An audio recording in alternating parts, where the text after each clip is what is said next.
కాంగ్రెస్ ప్రభుత్వంపై హరీష్ రావు కేటీఆర్లు తీవ్ర స్థాయిలో ధ్వజమెత్తారు.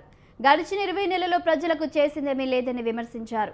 రేవంత్ రెడ్డి వచ్చాక రియల్ ఎస్టేట్ రంగం పడిపోయిందని చెప్పారు. పంపకాల్లో తేడాలు వచ్చి మంత్రులు నేతలు కొట్టుకుంటున్నారని ఆరోపించారు. ఉప ఎన్నికలో కాంగ్రెస్ గెలిచిన కంటోన్మెంట్లో అభివృద్ధి జరగడం లేదని అన్నారు. జూబ్లీహిల్స్ ఉప ఎన్నిక ప్రచారంలో తిరుగుతున్న కాంగ్రెస్ నేతలు ఉప ఎన్నిక అయిపోయాక కనిపించారని చెప్పారు. వచ్చినాక చేసింది ఏం లేదు కానీ బతకటోళ్ళని కూడా బతకనీయకుండా చేసింది. అంతెందుకు హైదరాబాద్ లో మీరు చూస్తలేరా?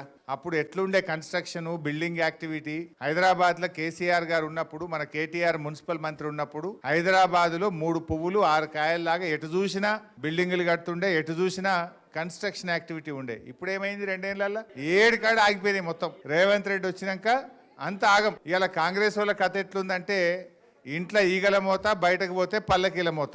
ఈ పంపకాల్లో తేడా వచ్చి మంత్రులు ముఖ్యమంత్రులు రోజు అనుకుంటున్నారు. టీవీ పెడితే కొండ సురేఖ బిడ్డ ఎట్లా తిట్టింది చూసిరా? మొన్న జూపల్లి కృష్ణారావు ఎట్లా మాట్లాడింది చూసిరా? అరే వాళ్ళ పంచుకోవడంలో పంచాయతీలే దిగుతలేవు. మన ముఖ్యమంత్రి కేబినెట్ మీటింగ్ లా మొత్తం వాళ్ళ బట్టలన్నీ ఇప్పి ఒక తిట్టుకోలేదని ఇవాళ కూడా ఒక పేపర్ పెద్దగా రాసింది. వాళ్ళు ప్రజల గురించి చూస్తలేరు, వాళ్ళు అనుకోవడానికే సరిపోతలేదు. సో అందువల్ల ఇవాళ ప్రజలకు కూడా అర్థమైంది. అందుకే మళ్ళా కేసీఆర్ వస్తేనే ప్రజలకు మేలవుతుంది.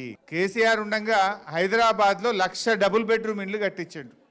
ఇవాళ రేవంత్ రెడ్డి వచ్చినాక 1,00,000 ఇండ్లు కూలగొట్టిండు. అంతకు మించి కట్టింది అయితే ఒక్కటి లేదు. ఉన్నదా? ఒక్కటన్నా ఉన్నదా? దయచేసి ఆలోచన చేయండి. అంటే ఈ హైడ్రా బగాయించాలి. హైడ్రా బంద్ కావాలంటే కాంగ్రెస్ను ఓడగొట్టాలి. పేదల ఇండ్లు కూలద్దంటే కాంగ్రెస్ను ఓడగొట్టాలి. రేవంత్ రెడ్డి ఏమంటాడు? నేను 1,00,000 ఇండ్లు హైదరాబాద్లో బస్తీలు ఖాళీ చేపించిన, రాత్రి ఆదివారం పూట చూసి కూలగొట్టినా, అయినా నాకే ఓట్లేసి ఇంకిన్ని కూలగొడతా అన్నాడా? రేపు అనడా?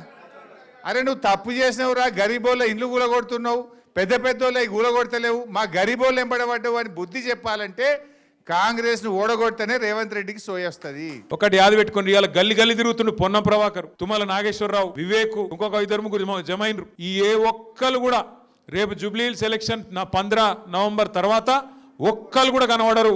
మళ్ళా కనబడేది గిదే శ్రీనివాస్ యాదవ్, గిదే కేటీఆర్, గదే మాగంటి సునీతమ్మ తప్ప ఒక్కరు కూడా మళ్ళీ మీకు గనలబడరు. బీఆర్ఎస్ వాళ్ళు తప్ప ఒక్కరు కూడా గనలబడరు.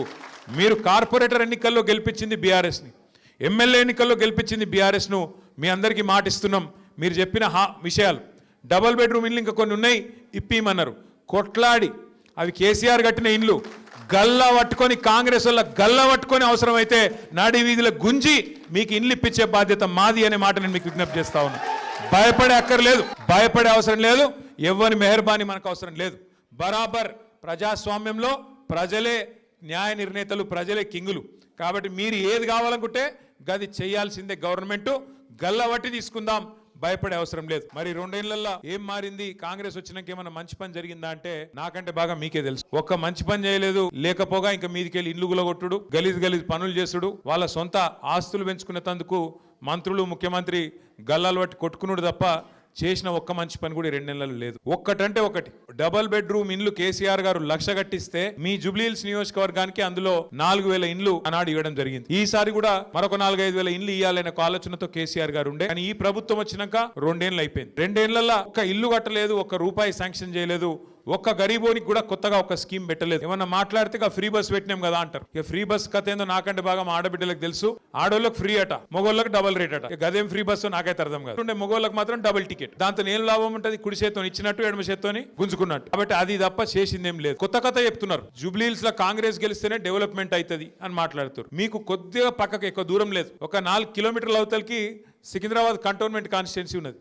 కంటోన్మెంట్లో సంవత్సరంన్నర కిందట అక్కడ మన ఎమ్మెల్యే గారు చచ్చిపోయింది. అక్కడ మన లాస్యా నందిత చచ్చిపోతే అక్కడ ఎలక్షన్ వచ్చింది అప్పుడు, పార్లమెంట్ అప్పుడు.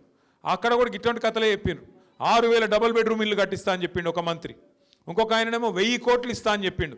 మీ అందరు నేను అడుగుతున్నా, జర్రంత అవతలకి మీ దోస్తులు ఉంటారు, మీ చుట్టాలు ఉంటారు, కాదంటే మీకు తెలిసిన వాళ్ళు ఉంటారు. కొద్దిగా అవతలకి ఎక్కువ దూరం లేదు, 2-3 కిలోమీటర్ల అవతలకి. ఒక్కసారి కంటోన్మెంట్లోనే అడుగురి. గెలిచి డబ్బల ఓట్లు పడ్డాక ఈ రోజు వరకు రూపాయి శాంక్షన్ అయిందా ఒక్కసారి అక్కడ ఉన్న వాళ్ళని అడగండి. దాన్ని బట్టే మీకు మొత్తం ముచ్చట అర్థమైపోతుంది. కాంగ్రెస్ వాళ్ళకి తెలిసింది ఒకటే, ఓడ మీద ఉన్నప్పుడు ఓడమల్లన్న, ఒడ్డుకెక్కినాక బోడమల్లన్న.